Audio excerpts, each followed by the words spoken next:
What do you make of the president-elect calling Justin Trudeau governor of the 51st state of Canada? He seems to kind of be making fun of him. What do you make of these comments? Well, I think there's always a WWF quality to what the president, how he acts and responds.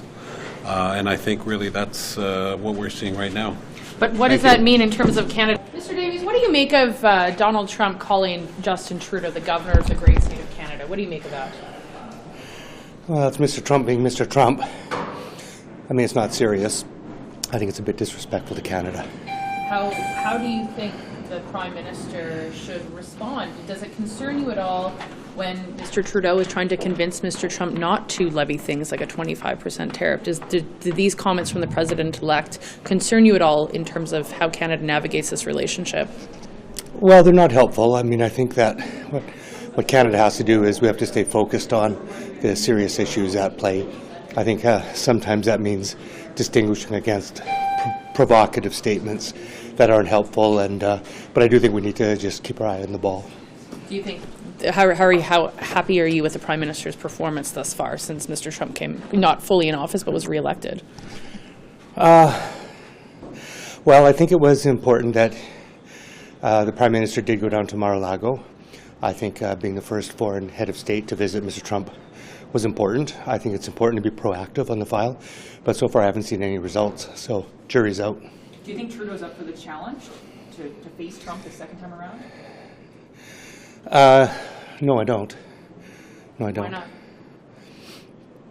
Well, I mean, I see a Liberal government in complete disarray across the board. Fiscally, politically, they're out of ideas. You know, they seem to be throwing policies out written on a napkin. You know, there's no overall coherence or cohesion to their policies.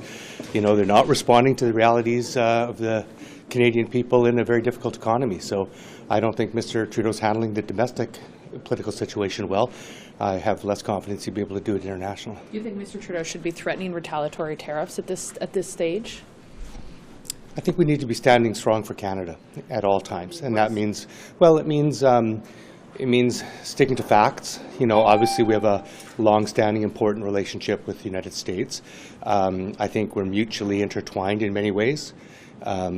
Tariffs, I think, will be damaging to the economies on both sides of the border, and I think reminding our American colleagues of that is important. So rather than engage in threats and retaliation, I think that staying focused on facts and evidence and mutual benefit is the better course of action. And if you think Trudeau isn't up for the challenge, then should we have a federal election earlier than October? I mean, it's going to be an election next year, so it's a matter of months, no matter how we do it. You know, I'm a New Democrat. I'm still focused on delivering the dental care and the pharmacare and the other policies that we worked so hard in the last 2.5 years for Canadians. There's still work to be done on that. As you know, the dental care plan is set to be rolled out in January for everybody who meets the criteria. That'll bring dental care to millions of people. So I'm more focused on delivering that because people are suffering and struggling, and I think our first order of responsibility is to the people of Canada. Once that's delivered after January, should Canadians head to the polls? It'll happen next year. I mean, we also have pharmacare, of course, which the federal government is now able to negotiate with provinces. My understanding is British Columbia and Manitoba are close to signing agreements. There's other provinces who are waiting. So that's not going to happen in January. That'll take, you know, a number of months in 2025. So, you know, an election will happen before October 2025, and I just want to deliver as much relief and good policy as we can until that happens. So will you be supporting supplementary estimates today? Planning on voting for the supplementary estimates tonight? I think we're going to be supporting them. I mean, there's important money in there for dental care. You know, for the next 3 months, the dental care program has been wildly successful, despite what others may say. And it's been oversubscribed. But in order to make sure that people get the dental care they want and the new people can come on, we need to have that money in place. So I suspect we'll support it. And it's, of course, that these spending powers keep the lights on. They pay for our armed forces. They pay for, you know, all of the services that Canadians need. So this is a keep the lights on kind of bill, and we'll support that. If you had to choose, and I know this wouldn't be your first pick, but would you prefer Trudeau or Poilievre to deal with Trump, if you had to choose? Oh, I'd pick Jagmeet Singh. Thanks. Thanks, Mr. Davies. The great governor of Canada. Wait a second. I will do a scrum in 5 minutes upstairs, if you want. Do you have anything more to say about this, though? Just your reaction to the Trump? I think it's the personality of President-elect Donald Trump to insult people and to look up on other countries. I don't think it's a good start for respectful relationship. So it's not really good news. What does this say about this federal government's ability to deal with the incoming Trump administration? I think that Mr. Trudeau didn't show already that he should be respected by Donald Trump. So I'm a little bit worried about the next 4 years. How can he show that? What do you want him to do? Show some strength. What would that look like specifically? How would he show strength? You know, look at the president from Mexico, Steinbaum. She said already, we are going to talk to you, we're going to find solutions, but if you go ahead, you will have retaliation, and Mr. Trudeau never said something like that. So you want Canada to threaten retaliatory tariffs? I think it's not the first move to do, but we can see right now that President Trump doesn't respect Mr. Trudeau, and it worries me. Okay, merci. Thank you. Merci. Bonjour tout le monde, j'espère que vous allez bien. Alexandre Boulris, député de Rosemont, la petite patrie. Deux petites choses que j'aimerais aborder avec vous. Ensuite de ça, évidemment, je suis disponible pour vos questions. La première chose, c'est qu'on voit un comportement répétitif du Bloc qui travaille avec les conservateurs puis qui vote contre un paquet de mesures qui sont en faveur des Québécois et des Québécoises, les travailleurs, leurs familles, la classe moyenne, les aînés. On l'a encore vu cette semaine avec le Bloc qui s'est allié aux conservateurs pour refuser de rendre le rabais de taxes permanent, qui a refusé qu'on élargisse ce rabais de TPS-là pour le chauffage, par exemple, ou les forfaits cellulaires. Mais ce n'a pas été la seule fois cette semaine.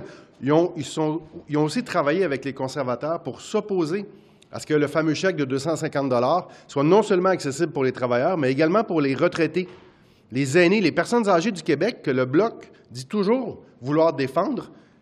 Il les a laissés tomber. Ça prouve encore une fois l'inutilité du Bloc. Et ce n'est pas la première fois cette semaine qu'on voit ça. Ils ont voté contre les soins dentaires pour les personnes âgées puis les adolescents. Ils ont voté contre les bases d'une assurance médicaments publique et universelle, notamment les négociations pour les contraceptifs pour les femmes ou les médicaments pour les personnes souffrant de diabète.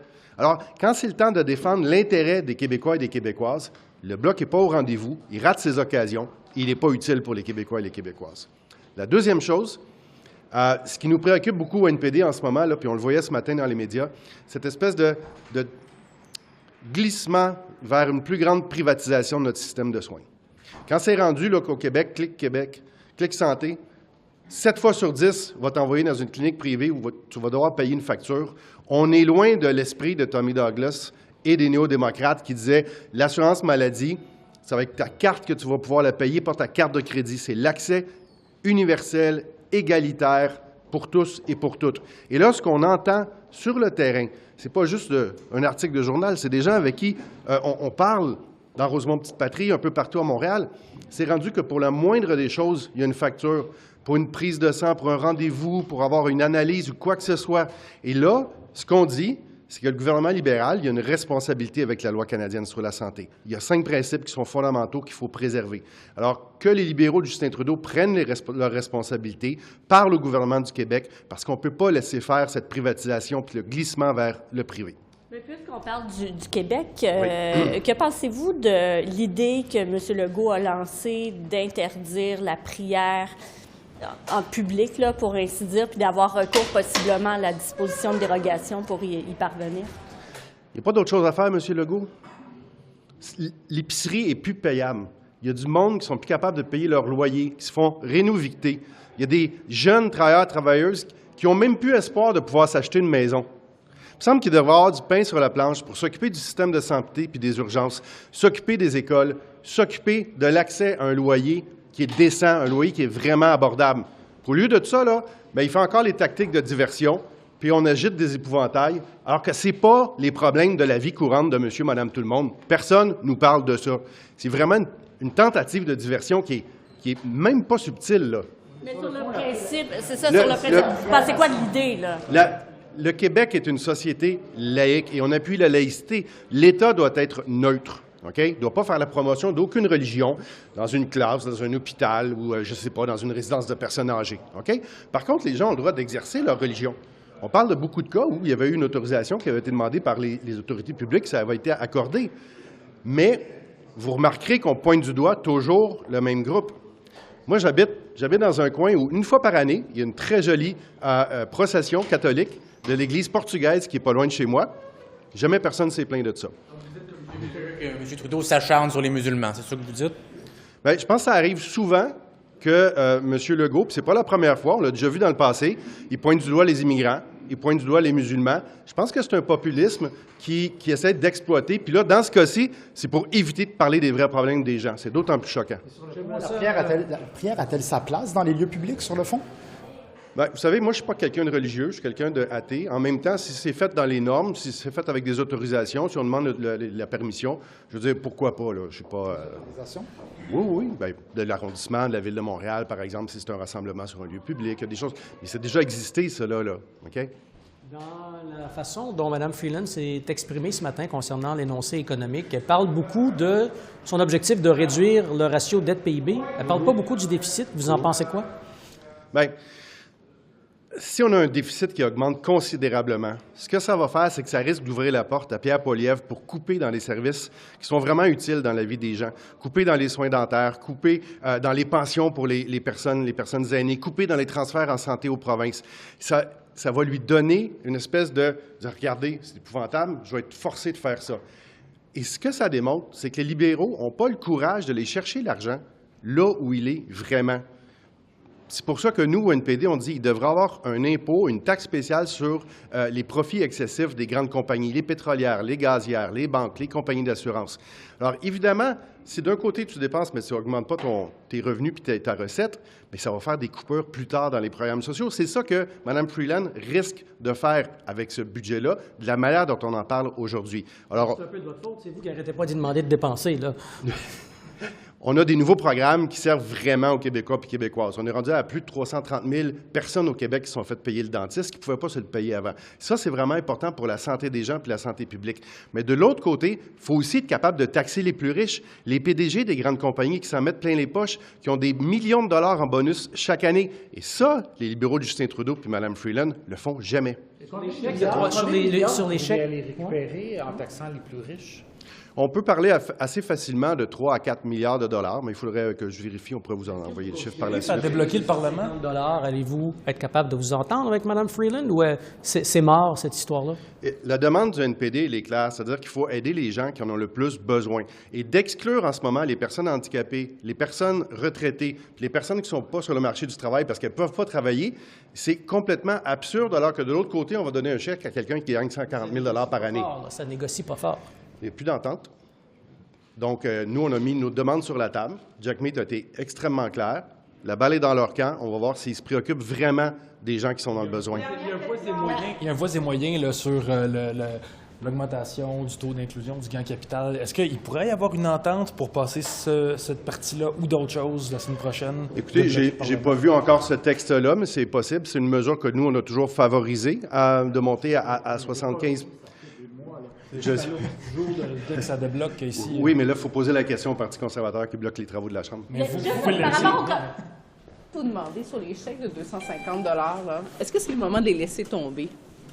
Bien, à mon avis, oui. Il y a des façons d'utiliser l'argent de façon beaucoup plus judicieuse. On peut penser au logement social, par exemple. Là, donner un chèque de 250 $ à la veille des élections à quelqu'un qui gagne 150 000 net par année, au Québec, ça fait 270 000. S'endetter pour ça, c'est pas une utilisation judicieuse. Surtout que là, on apprend que le déficit pourrait aller au-delà de 40 milliards $, le déficit qui va être pour 2023-2024, ce qui va être annoncé dans l'énoncé économique la semaine prochaine. Est-ce que ça vous inquiète? Bien, on a la ministre qui dit « je vais m'en tenir à 40 milliards », puis là, ce qu'on apprend, c'est qu'elle n'est pas capable de s'en tenir. Que vaut sa parole? Puis aussi, c'est quoi qui se passe entre son cabinet puis le cabinet du premier ministre? Vous voyez le pire pour la mise à jour économique, là? C'est quoi vos attentes? On va voir, là. Déjà, ça arrive très tard, là. À l'avant-dernière journée de la session, c'est plus un énoncé de l'automne, c'est un énoncé de l'hiver, là. On est en pleine tempête. On va voir ce qu'il y a là-dedans. Puis nous, ce qu'on dit tout le temps, c'est au gouvernement, concentrez-vous sur vos missions principales, Puis faites-les bien au lieu de vous épivarder partout ou là de faire des cadeaux préélectoraux. Merci, Gabriel. Merci. Ah non, désolé. Merci. Est-ce que c'est le moment de laisser tomber les chèques de 250 $? On discute, moi personnellement, comme membre du Parti libéral, on discute ça à l'intérieur de notre caucus. Non, je sais. Peut-être on arrive avec d'autres propositions, ça dépend. Ça dépend de la décision finale du caucus. Qu'est-ce que vos concitoyens vous disent? Est-ce que c'est le moment de les laisser tomber, les chèques de 250 $? 50-50. Qu'est-ce que ça veut dire, ça, 50? Il y a un bon pourcentage de citoyens qui pour et un bon pourcentage qui dit non, vous pouvez dépenser cet argent dans une autre place. Mais il y a beaucoup de citoyens qui acceptent ça aussi. Mais plus de 40 milliards en déficit, ça vous inquiète pas, ça? Écoute, ce que je regarde et ce que je travaille, de servir la population. Si la population a besoin d'un coup de main financièrement, il faut le faire. On est là pour servir, on est là pour apaiser la vie des Canadiens. Merci. Vous avez des problèmes financiers à la banque? 250 $. Est-ce que c'est le moment d'abandonner ça, les chèques de 250? Avec l'ampleur du déficit, est-ce que c'est le moment de dire, finalement, ça coûte trop cher? Ça prend un partenaire pour danser.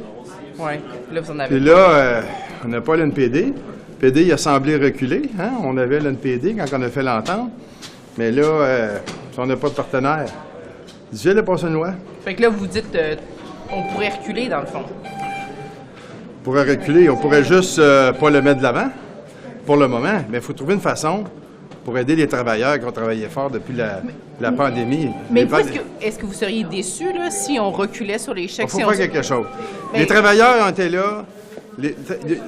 On était là après la pandémie. On a supporté toute la gamme de la société.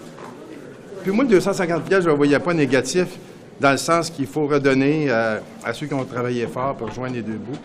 Et puis, est-ce que c'était la meilleure façon? Je ne sais pas. Mais il faut trouver une façon d'aider nos travailleurs. Fait que ça pourrait être autre chose pour vous. Ça pourrait être autre chose. Les prières, interdire la prière en public. I think it's all about holding a fiscally responsible framework so that we're able to continue to invest in Canadians. But if Monday's plan comes out to be more than $40 billion, do you think that's a bit of a problem for the Liberals? Well, let's see what Monday's plan is when we see it.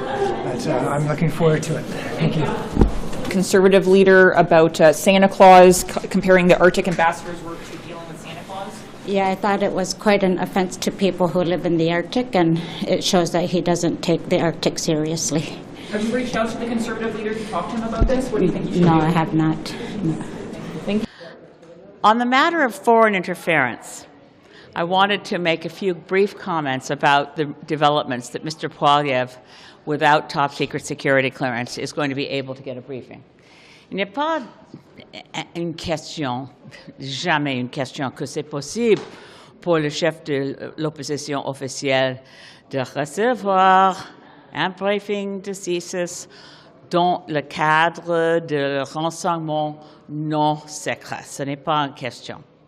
It was never a matter of debate whether the leader of the official opposition, Mr. Poilievre, could receive a non-top secret briefing.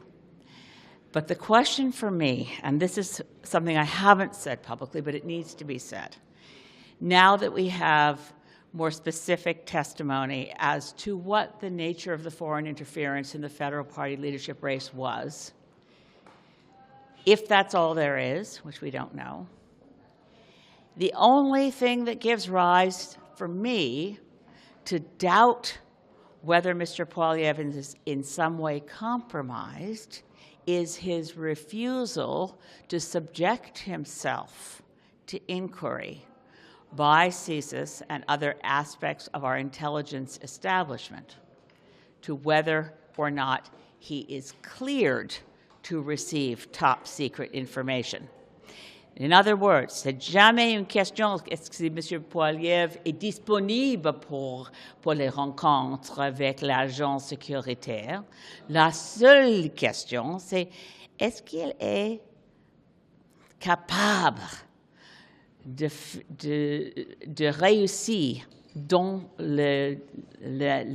l'enquête sérieuse pour devenir quelqu'un avec le plus haut niveau de notre système sécuritaire pour l'intelligence. It's not a matter of receiving top secret security clearance if you ask for it. And I think in a lot of our coverage, there's been that assumption. Why won't he ask for it? Or even worse, why won't he get it? The only thing that, for me, represents a concern about whatever may be in Mr. Poilievre's background is his own decision not to subject himself to the review required to receive top secret security clearance. Having gone through that process myself, I know it's not a matter of ticking a few boxes. They really want to know, I've phrased it this way before, are you blackmailable? Is there something in your background that would mean you could be at risk of someone feeling they had something on you, you owe them something, and at that point, the intelligence community of this country that reviews top secret security clearance might say, no, we don't think you should have it. So Mr. Poilievre could clear this up very easily. It's his decision entirely. All the other opposition party leaders have cleared top secret security clearance. I'm not suggesting he wouldn't. The only thing that raises doubts in my mind about whether he is in any way compromised, either by foreign interference or by something else, is his own refusal to go through the process. So get that out there. Want to be very clear, I'm not making accusations, but Mr. Poilievre's conduct is troubling to me as a fellow parliamentarian. And again, not the first time I've been asking him in writing now since June of last year, please get your top secret security clearance. It may or may not be available to him. Aidez-moi à comprendre. Vous dites parce qu'il refuse, ça soulève des doutes. Absolument. Et maintenant, il a refusé de faire la demande pour entrer le processus, de recevoir, peut-être il y a quelque chose il a inquiétude, peut-être il n'est pas à un niveau sécuritaire pour notre institution sécuritaire d'intelligence. Et pourquoi est-ce que vous doutez plus aujourd'hui qu'il y a un mois? Non, c'est pas plus. C'est seulement qu'avec le passage de temps, nous avons arrivé à ce moment où il a dit, comme il était quelque chose de nouvel, c'était une question seulement pour moi. Now that we know that he can accept a CSIS briefing, and this was treated as news, I didn't think it was news. I thought that was pretty obvious all along, that if CSIS was prepared to prepare a briefing that did not include top secret security information that they could not pass to someone who lacked the clearance, that's not news. But what I felt increasingly was not being said out loud, so I wanted to say it out loud. The only reason that I have doubts about Mr. Poilievre's potential, I mean, we have MPs, we've talked about being witting or semi-witting in terms of foreign interference. Did they know? Should they have known? The only thing that raises doubts about Mr. Poilievre for me as a loyal Canadian is, why won't he subject himself to the questions of CSIS and other security establishment agencies to absolutely make it clear to Canadians he's not compromised. Il dit, lui, que s'il prend ce brefage et cette code secret-là, il va se sentir muselé. Il l'a répété à plusieurs reprises. Oui. Est-ce que vous acceptez cette raison-là? Non, je pense que c'est une raison sans raison. C'est une excuse, mais ce n'est pas une raison pour laquelle il a fait la décision qu'il a fait. It doesn't make sense. Obviously, I had top secret security clearance. I've never talked to the media as much in my life as I did after I had top secret security clearance and navigated my way through saying, this is what I can tell you, this is what I can't tell you, but I want to reassure Canadians that, for instance, there's no list of MPs who are traitors to this country. That was, I think, important to do. I've never understood Mr. Poilievre saying, if I was to get top secret security clearance, that would mean I was gagged. It's true to this extent. You can't break the law. So when you have sorry, Chris.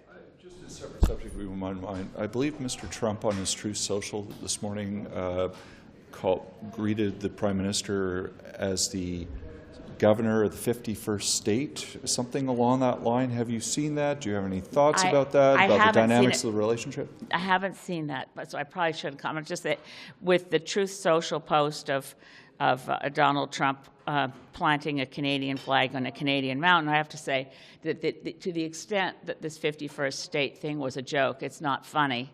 And I find that pursuing it on social media makes me increasingly nervous. Mr. Trump has, we have to be very, very careful with the president-elect, and we have to pull together, I think, all opposition party leaders and premiers, all elements of the Canadian political establishment, such as we are, better pull together to make sure we don't create any cracks that allow Fox News or Mr. Trump's social media to exploit us and say things about Canada that aren't true. Je veux revenir sur M. Poilievre, parce que c'est sérieux ce que vous dites, et je suis sûr que vous avez pesé la sérieuseté de tout ça avant d'en parler, parce que vous êtes en train, ni plus ni moins, de soulever la possibilité que M. Poilievre il refuserait son brefage parce qu'il serait lui-même potentiellement sujet à, éventuellement, en le sachant ou pas, de l'influence étrangère. Alors pourquoi, malgré, sachant que c'est sérieux ce que vous êtes en train de dire, pourquoi vous voulez quand même le dire? Oui, c'est pas la question, ce n'est pas qu'il a refusé le brefage. Il a accepté le brefage. Mais le brefage n'est pas prêt pour quelqu'un qui manque le niveau sécuritaire. Oui. Alors, pour moi, je pense que c'est important de dire clairement, parce que M. Poilievre, évidemment, chaque journée, il dit qu'il sera le prochain Premier ministre du Canada. Alors, pour nous, comme citoyens, nous avons le droit de rester en confiance que tous les chefs des partis en recevoir le niveau de confiance de CISES, de GRC, de tous les agences sécuritaires et pour l'intelligence du Canada. Ils tous restent dehors de ce processus.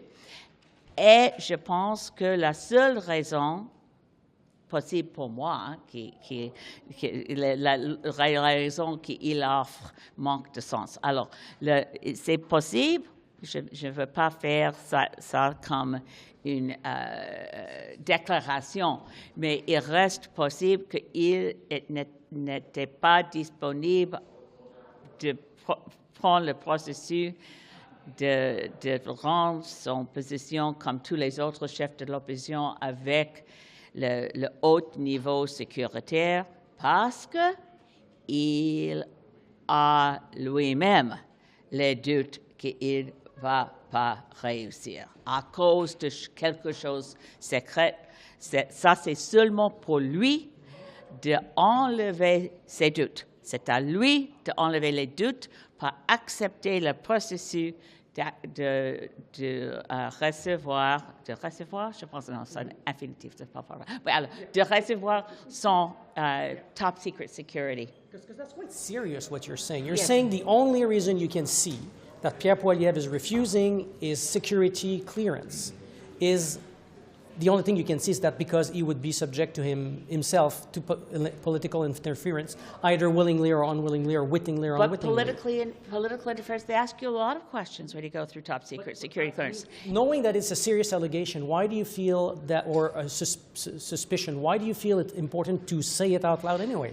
I think it's important for Canadians to ask themselves the questions, and for Conservative voters in particular to ask their leader, get rid of this doubt, Pierre.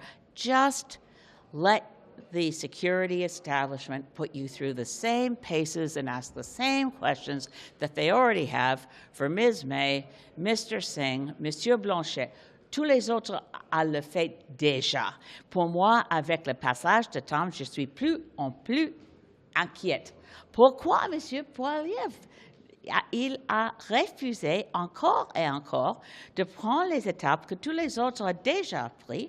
Ce n'est pas compliqué, mais avec le passage de temps, j'ai plus d'inquiétude qu'avant.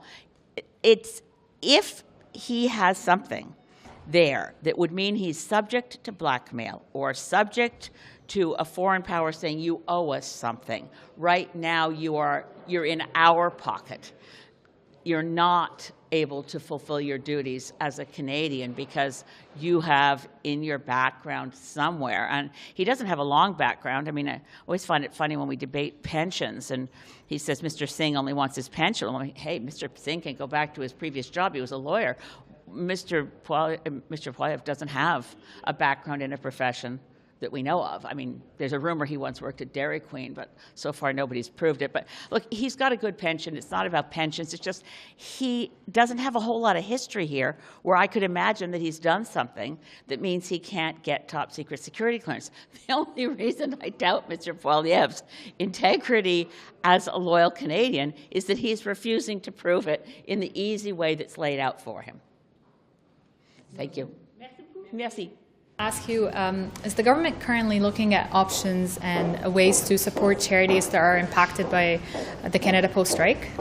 Well, we know how challenging and difficult it is for charities nowadays. They obviously depend on donations. They've been extremely important during COVID-19, and they keep being important as we now speak to fight homelessness and provide the support that many communities need and deserve. And that's why we're urging both parties, the union and Canada Post, to come quickly to an agreement, because it's in their best interest to come to that agreement, in the best interest of workers and Canada Post. It's also in the obvious and essential interests of charities and many others across Canada. But if, again, is the government going to step in or find ways to support the charities that are currently struggling? What charities need is the support of Canada Post when it comes to donations, and that's why those two parties absolutely need to come to an agreement quickly. We know it's challenging, and they've been fighting for a number of weeks now, but now is the time to come to a negotiated agreement. And is the government planning on escalating? Yeah. Is the government planning on escalating or stepping in to try and end the strike? Is there? Yes, Minister McKinnon has again talked to them just a few hours ago. They are in constant conversation. A special mediator has been nominated by the federal government. But that again speaks to the absolute importance of those two parties to come together and come to an agreement. Thank you. Thank you so much.